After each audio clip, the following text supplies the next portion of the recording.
એમાં 41 પુરુષ છે, 95 મહિલાઓ અને 30 બાળકો, એટલે કુલ 166 બાંગ્લાદેશી અત્યારે કન્ફર્મ અમદાવાદ શહેરમાંથી આપણે કન્ફર્મ મળી ગયા છે અને અમુક બાકીની પૂછપરછ ચાલુ છે. એમાં કોણ કોણ બાંગ્લાદેશી છે, કોણ નથી, એની પણ શોર્ટ મેં આપને જણાવી દેવામાં આવશે ટૂંક સમયમાં.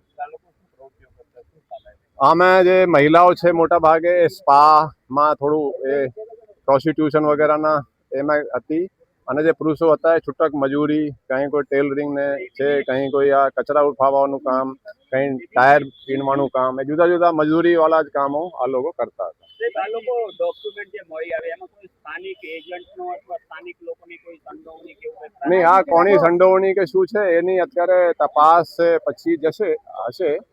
અત્યારે તો ખાલી આ પ્રાઇમરીલી કોણ કોણ બાંગ્લાદેશી છે એની આપણે પહેલા ફર્સ્ટ પ્રાયોરિટી આ છે, પછી એ તો બાદમાં તપાસનો વિષય છે. આગળની કાર્યવાહી નિયમ અનુસાર એને ડિટેન કરવામાં આવે છે અને પછી આગળની કાર્યવાહી એમાં સરકારશ્રીના જે ઇન્સ્ટ્રક્શન હશે એ રીતે કરવામાં આવશે.